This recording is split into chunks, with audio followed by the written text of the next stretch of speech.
Welcome to episode 120 of Sport SA Daily Diary. Today our guest presenter Craig Thomason is chatting to South African fly fisherman Mark Yelland.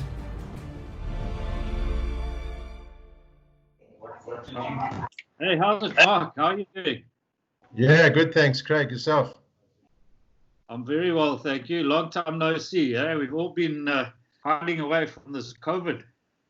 Yeah, it's been an interesting time, to say the least.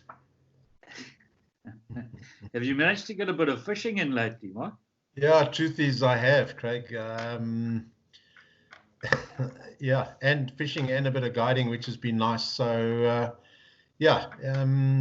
just pre the winter, and I've been fishing through the winter, which is nice. It's a tough time on the Vaal, where we've been doing most of our fishing, but at least we've been getting out, keeping us sane, and fishing's been okay. It'll turn, as end of July comes, water will warm up. Been pretty cold on the Vaal, 8-9 degrees, but it'll turn.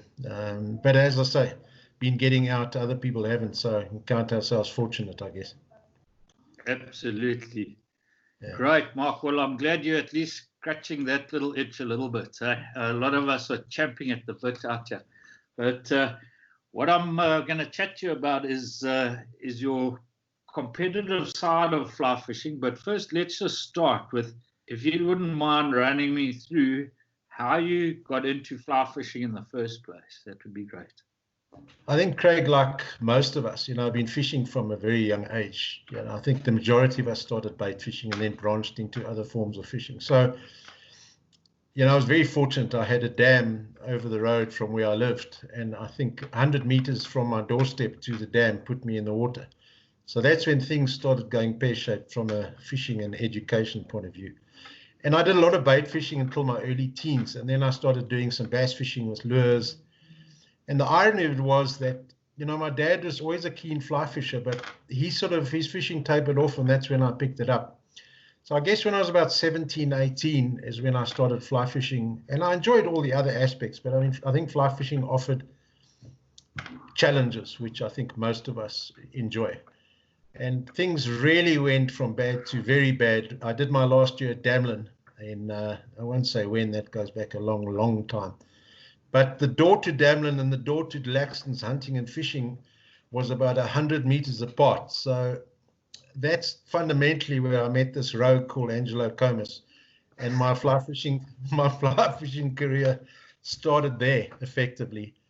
And the rest is so that's pretty much how I got involved. And I think, like most of us, when you get involved, it's not just, I think there's different levels of getting involved. Fishing, I refer to many of us as what I call the lunatic fringe. There's some of us who think, eat and drink, downfall of fish day and night. So that's fundamentally how I got involved in fly fishing. Awesome, Mark. Thanks for that. And how did that lead into competitive fly fishing, or how long did it take for you to start getting an interest in that, or how did it all work? How did you get involved in competitive side fly fishing? Well, I did my military sort of June 83 to July 85, for those of us who still go back to having done our 2-year stint. And when I finished up with the military, Angelo and a guy called Louis Volliter had arranged a trip down to Natal to fish with Tom Sutcliffe, amongst other things. It was basically an Underberg, Camberg, Dargle sort of trip. And the irony of it was I had a job pre-going to the military and, post. And a friend of mine went for an interview with this new company, and he turned the job down. And the company we were with was pretty much struggling. So I went across and I did the interview. I got the job, but I told the guy who was doing the interview, I said, look, I'm going on a 2-week fishing trip. I said, I'm not canceling this trip. It's important to me. It might not be important to others, but so if you want me to come and do the job, this is how it is. He phoned me and said, right, you've got the job, and you'll work. Basically, it meant I was going to work a week, go on this 2-week fishing trip, and then come back and try and pick up the pieces, because I'd bitten off maybe a bit more than I could chew job-wise. And when we finished up fishing in Natal, we fished Underberg, obviously, lakes. We were very fortunate to fish some private lakes. But the last weekend, we fished with Tom Sutcliffe up in the Dargle. at the Old Dam, which is a very famous piece of still water. And at the end of the weekend, he said to me, how would you like to work in Maritzburg? I said, oh, that would be really nice, Tom. And that's where the discussion fundamentally ended. So back home, I tried to get back to work. I had about a week, maybe a week and a half left of the guy whose job I was taking over to try and learn the ropes. And it was going to be a big ask. I knew that. And Tom phoned me on the Wednesday of that week when I got back. He said, look, have you thought about my proposition? I said, Tomo, I said, I haven't. I said, I'm really trying hard. So he said, well, look, we want you to come and work in Maritzburg. And when I put the phone down, fundamentally, I knew that that's where I was going to go. But I had some serious hurdles to cover first. One was my folks, and the other was my then fairly fiery Afrikaans girlfriend. So I thought, well, let me tackle the folks first. And, they thought, Mark's finally got a decent job. He's running around in a collar and tie. And, so I went home and I said, look, this is what I want to do.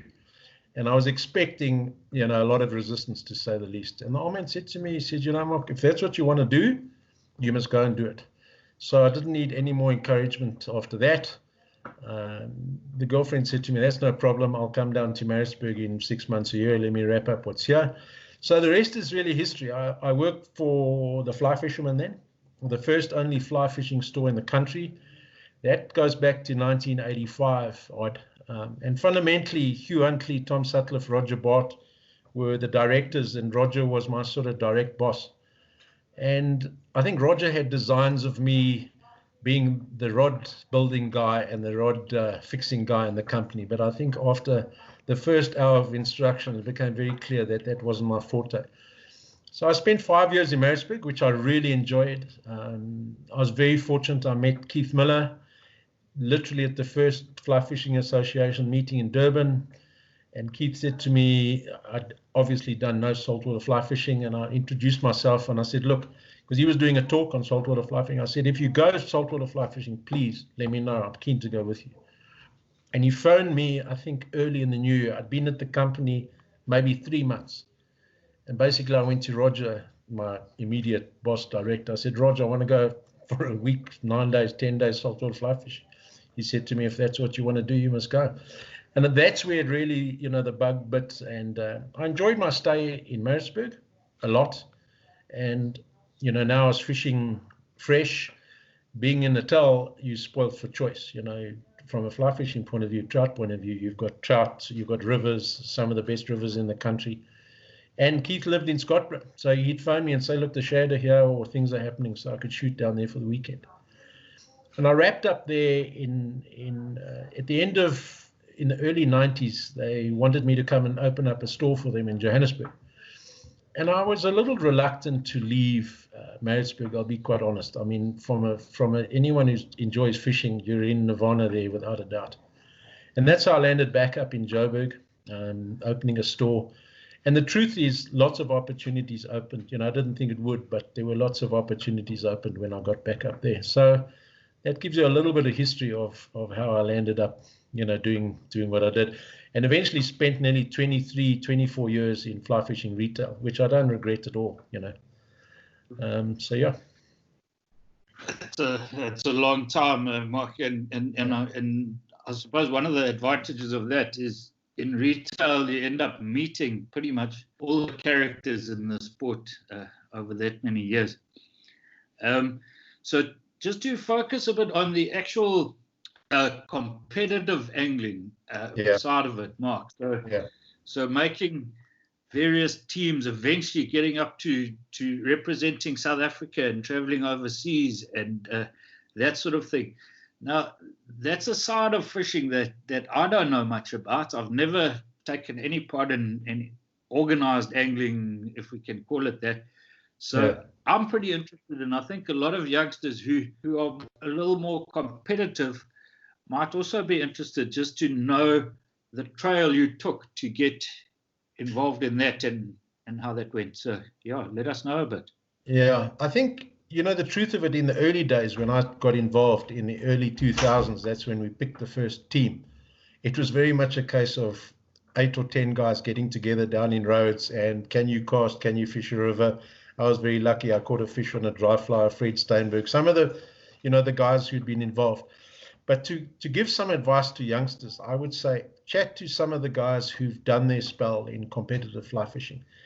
I think a lot of the youngsters think that a lot of the senior citizens, call them that if you like, are not approachable, and they sort of think, well, I can't speak to so and so. Where the truth is, I mean, you could talk them through some of the pitfalls, what they need to do. The thing about competitive fly fishing is either you cut out for competitive or you aren't. A lot of guys get themselves really completely freaked out and nervous wrecks.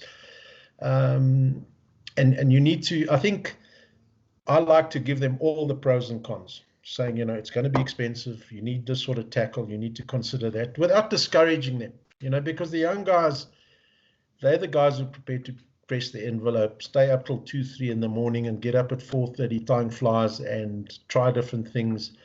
So there's a fine line, between youngsters and experience. And it's that old, you've heard a lot of rugby guys saying you want to blend the two ideally. That's the ideal. So I think the youngsters, you should sit them down with the old man or with their parents and say, look, this is what it entails. And you need to have an idea of what you're getting yourself into.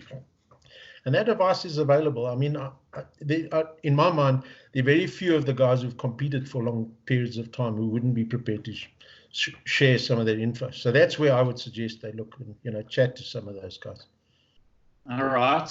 And if I'm interested to hear how you went from that first early days, finding 10 guys that could cast a fly, to representing your country, Mark. How did you get to wear the green blazer?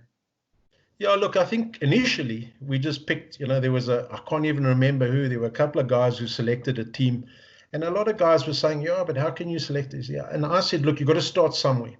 And obviously it was very informal then, but it's a lot more formal now. Now you've got to fish, you've got to fish for your province. Then you've got to fish at nationals and things like that. And they have a very organized list and a seeding situation, and it works really well.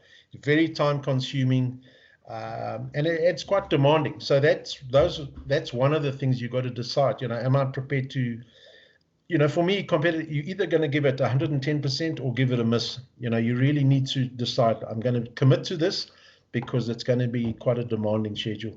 And again, you're going to learn a huge amount in competitive fishing. That's the one thing that I learned a lot, in a very short period of time. So those are some of the things the youngsters need to consider. But I was very fortunate. My first year in Sweden, the tournament was 21 years old already, the world champs, when we got to fish for the first time. And the guys did exceptionally well. We're talking about the Garth Wellmans, the Fred Steinbergs, the Jacques Marais. There were a lot of big names there who'd been fishing for a long time, and we did well. It was the first time ever that a new entry had finished in the top 10 of about 21, 22 countries. And I finished second overall with a silver medal, which definitely one of the highlights of my fishing, let alone competitive, So, yeah, and I fished for many years after that. Finances were always an issue. A trip in those days, 40, 50,000 Rand, you haven't got sponsorship. So we missed 1 or 2 tournaments because an affordability issue. So I fished for 10 years, and I really felt I'd given more than my fair share, enjoyed it, learned a huge amount. And the truth is, I was a selector for a long time after that. So I stayed pretty close to the competitive aspect, and was also the SAFA coach, which, it was nice to see the youngsters picking up the baton and really going with it. And it's a hard school, competing in Europe. The first time we competed, most of us had never seen a grayling in our lives before, and we were fishing basically for brown trout and grayling. Those were the target species that would count in the tournament. But South Africans, the one upside is we're very versatile. We can adapt very quickly. We fish for a whole lot of different species here, fresh and saltwater, and that's a major plus when you get to fish over there. The downside is, for a lot of them, to go and practice, it's shorter distance than a flight to Cape Town, and you're in 2 or 3 countries. But for us, obviously, financials and the exchange rate meant that there's no way we could flit over to Europe and spend a week practicing. So it's not an easy ask, there's no doubt about it. So yeah, it's one of those sports that if you're going to be competing internationally, you've got to have some sort of funding behind you, because it's not like a Springbok rugby tour where you jump on an aeroplane and everything's paid for and you sort it out. So that makes it quite tough. And obviously that's an advantage to wealthier people in this particular sport, on the competitive side. And Mark, what qualities would you pick out that kind of give guys the edge? I'm talking about now in the competitive side of fly fishing. So the qualities that you would say, you look at a guy and you say, there's a guy who's got what it takes, and you look at another guy and you know straight away that he just doesn't have it. I think it's that steely determination. There's also a lot of psychological, an aspect to it. There's a lot of, not mind games, but you need to be mentally strong. You're fishing 5 sessions of 3 hours over 3 days, and you often find the guys do really well the first day, day and a half, and then we tend to generally fall off the pace. So there's no doubt you need skills, commitment, and a lot of that. I think psychologically we're not always as prepped as we should be, and that mental strength and what I call big match temperament. We tend to, for some reason, it's not like the moment gets too big, but for some reason we struggle with those last couple of sessions. That's been the trend pretty much for 20 years. You just got to dig deep at those times. It's tough. Yeah. I was having a conversation with someone today about competitive fishing, and he said, yeah, surely there's a lot of luck involved. I said, initially, but when you look and you've competed, the top 10, 12 guys, 15 guys are up there. You're fishing 5 3-hour sessions over a 2.5 day period, and a blank is very costly. So 22 countries, you go plus 22 like golf, and to recover from a blank is very difficult. And when the chips are down, the top guys manage to eke out a fish in a session, and most others are not getting a fish. And that's the difference. It's night and day difference. And those are the guys you can go back and look, and they're up there. You know what I mean? And the Europeans have a major advantage. The other thing is, sadly, in this country, there are not enough competitive anglers. For example, in Czechoslovakia, they have 500 Protea equivalent anglers. We maybe have 10 or 12 if we're lucky. And it's very simple. The top 5 in Europe fish the Worlds, and the other 5 fish the European Championship. So you can imagine the intense competition for those spots is very different. And the other thing is, our fishing is too easy. If the fishing's tough, we're going to look for some other fishing. I mean, for example, the French team, when in my early days in the early 2000s, there were quite a few senior guys. When I say senior in competitive angling, late 30s, in their 40s. And they would go and fish one of the most heavily fished pieces of public water. And I don't mean just fly fished, bait fish and lures. So now if you can catch fish out of a river like that, everything else is going to be a walk in the park. You know what I mean? It's so much easier. And that's where that mental fortitude comes in. And look, they were quite blessed. They had fly tyers that would tie flies. So they'd come back after a day's competing and say, those are 6 flies. We want 4 or 5 dozen of them tomorrow. The fly tyer had been sleeping all day, and now he's got to tie flies all night. They also had a physio, all those sort of and there's no way we could afford that sort of thing. But again, I don't regret my time in competitive. I enjoyed it and learned a lot. And from that point of view, the youngsters, you definitely, it's a worthwhile path. But you need to be aware of the pros and cons up front. I think it's important. The time it's going to cost you, there's going to be costs involved. Nowadays, to fish a tournament is $50,000 to $80,000. It's a lot of money. And it's not a social walk in the park. You're there competing. And again, if you're not going to take it seriously, you shouldn't be there. It's as simple as that. And Mark, I would imagine that going and spending time fishing with fly fishermen from all different parts of the world, you must learn some new tactics, new ideas, things that might not have crossed your mind, or ways to do things? Like, the first thing that springs to mind is the whole check nymphing thing. The guys going overseas and fishing Europe and picking up that style of fishing and bringing it back and getting it to yellowfish in our home waters. And I would imagine that if it wasn't for the competition angling, that check nymphing may have taken a lot longer to get here, Yeah, no, you raise an interesting point, because when we fished in Sweden, and I think 2001 was our first tournament, we came back with what we call mono-nymphing. Big rivers over there, really flowing fast for grayling, which behaves similarly to yellowfish. They're often shoal.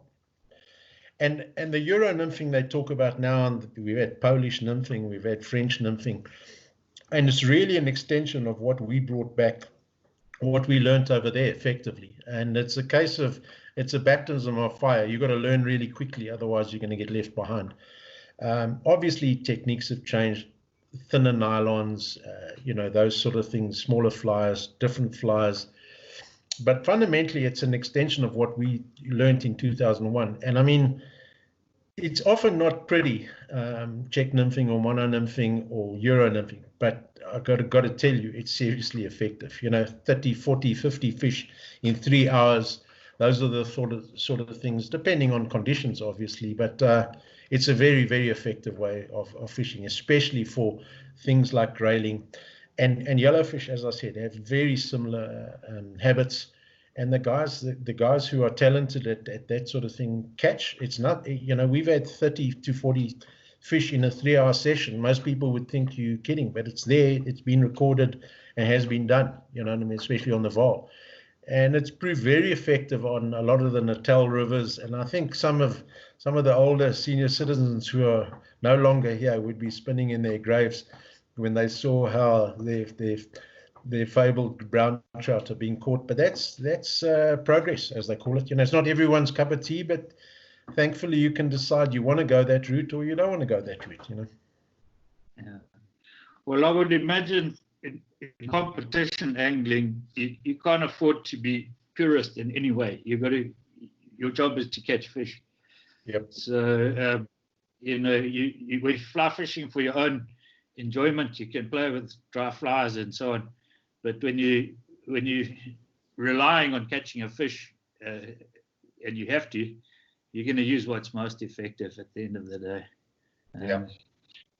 Mark, so apart from competitive fly fishing, you're also a brilliant fly casting coach and a brilliant fly caster yourself. You're extremely humble and modest, and you didn't mention that you're one of the best natural fly casters in the country, or probably the best. And I know that you've also got an amazing way of translating that into coaching. So you can look at a guy throwing a fly and you can pick up exactly what he's doing wrong.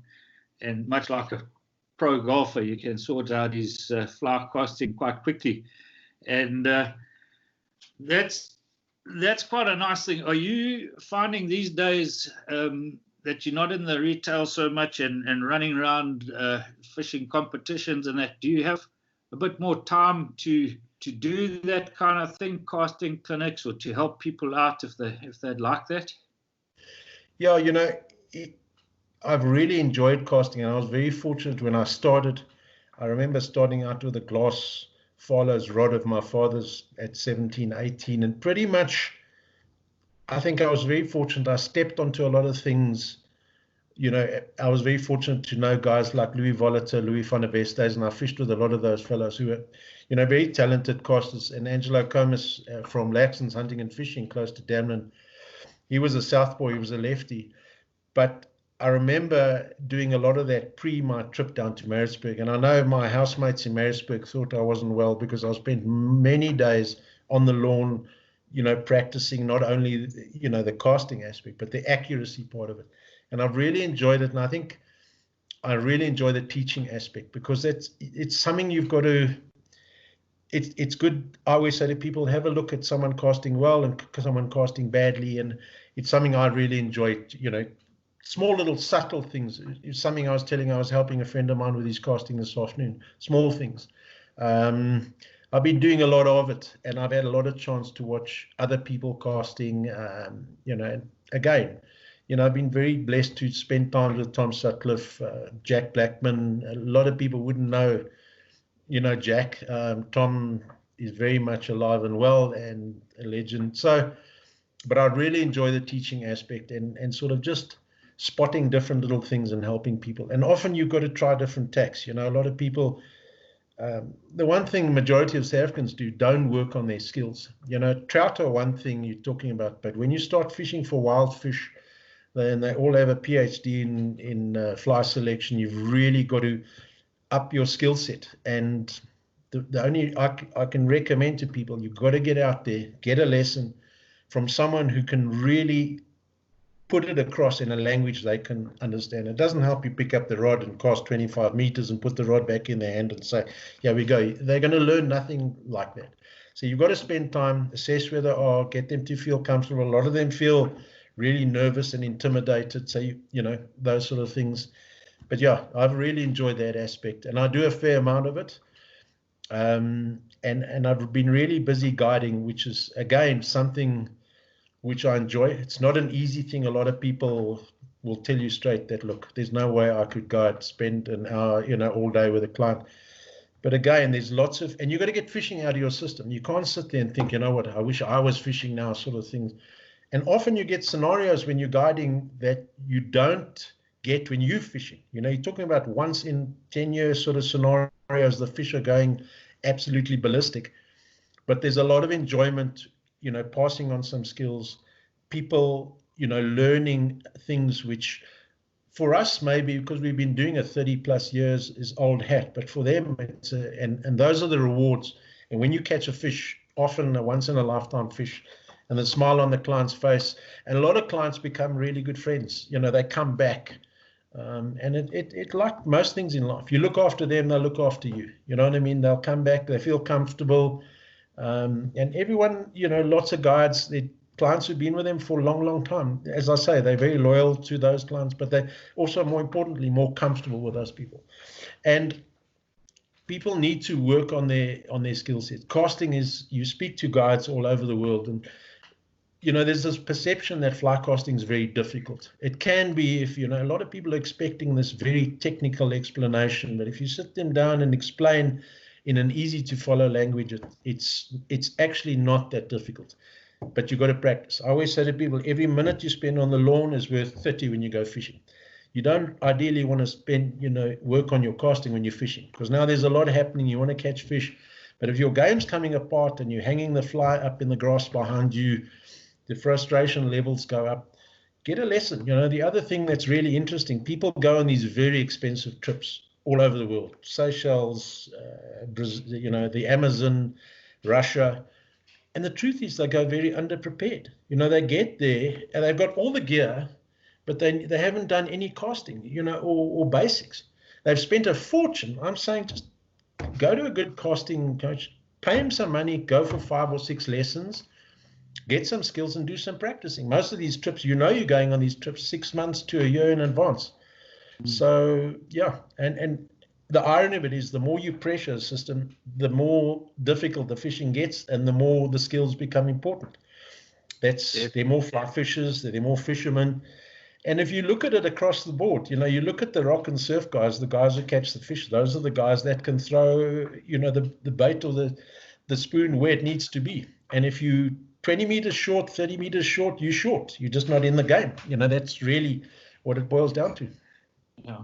Well, Mark, I've had you giving me a bit of advice on my casting, so I know firsthand how good you are at troubleshooting someone's cast, and I also know how skilled you are with a fly rod in your hand. I remember you getting 2 or 3 permit in one session in the Seychelles in one morning, which just blew my mind.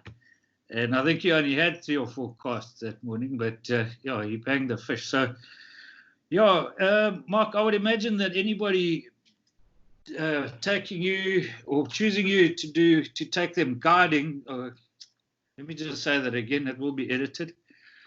Mark, I imagine that anybody using you for a day or a few days as a guide and a coach really would be getting brilliant value. So with the amount of experience, with the amount of knowledge and all the skills that you have, and you have got patience, and you have pretty good people skills. So I think it would be fantastic value for anybody. And I'm sure that some of the guys who watching this would love to know how they could get hold of you in order to book some of that. How could one contact you, Mark?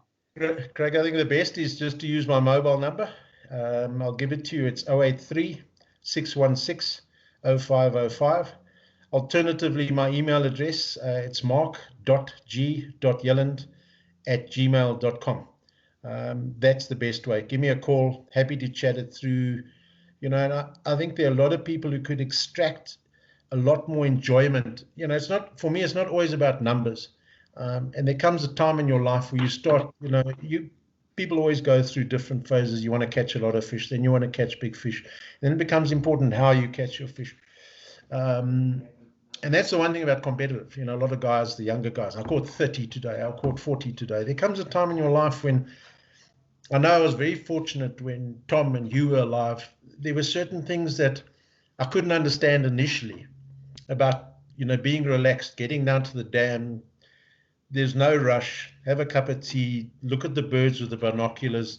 Those are things which you now start appreciating. And it's not about 10 hours all day, fish for a couple of hours, sit on the rock for a couple of hours and with the binos and stuff like that. So I think there's a lot of enjoyment. A lot of people are getting there, but I think if you improve your skills, you can enjoy it so much more. And, guiding is a fairly new concept in this country, but more and more people are starting to appreciate the value and the add-on, what you can learn. I've always said what you can learn from a good guide in a day has taken him 30 plus years to put together.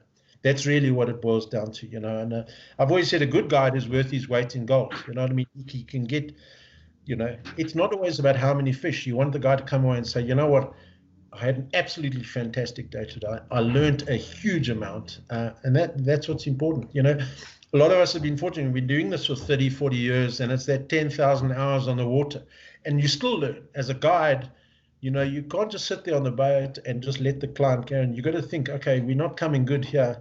We've got to activate plan B, C, and D, and think out the box a little bit. And obviously you try hard as a guide. You want the client to catch fish, but a lot of the clients are, we didn't catch fish today, but I had an exceptional day today. I learned a lot, and that's what's also really important.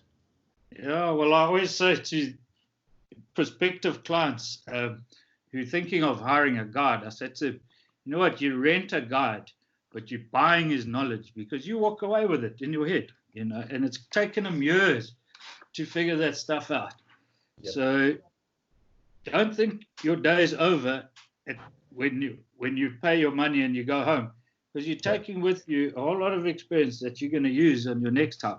So that's the value in hiring a guide. But Mark, listen, thank you so much for your time, my mate. It's been a pleasure, and I'd love to chat to you all night, but we're going to have to move along and get this edited because it's got to go out there quite soon. So Thanks so much for agreeing to join us on Sports SA Daily Diary, and I hope to see you soon on the water. It's been a while since we went a line together. Yeah, it's been far too long, Traeger. Absolute pleasure. The last thing I wanted to say about guiding, and I always say to people, a lot of people equate and they say, okay, what do you charge for a day's guiding? A lot of them balk at that. And you just normally say, well, what do you work for an hour? And then all of a sudden you can see, and like you say, in one day, you will inherit 30 to 40 years of experience. That's effectively what goes into it. And the other thing I say to people is, for me, the most valuable commodity is time. Lots of guys have got the financial means, they don't have the time. The one fella said to me, I've been to Sterkfontein 3 times and all I caught was a sunburn. I said, okay, start extrapolating the financial, what you've spent, your leave, everything else. And the frustration value, I'm saying, you know what, get a guide. I promise you, a good guide. I always say to my clients, if nothing else, you'll have the confidence to go out there and do it on your own. And that's, you know, that's just one of the many add-ons, the values. Cool, Yeah, I've Trigger. always found it amazing that the guy he'll spring for a spare roll of fly line Yep. before he'll take a day's guiding. Which Sure. one gives you more value? Yep. Yep. Anyway, look, Marcus, Yeah. yeah, we're gonna have to cut this one down, but we'll catch up soon, eh? Excellent. Good seeing you, Gregor. Good chatting. Go All well. right, Mark.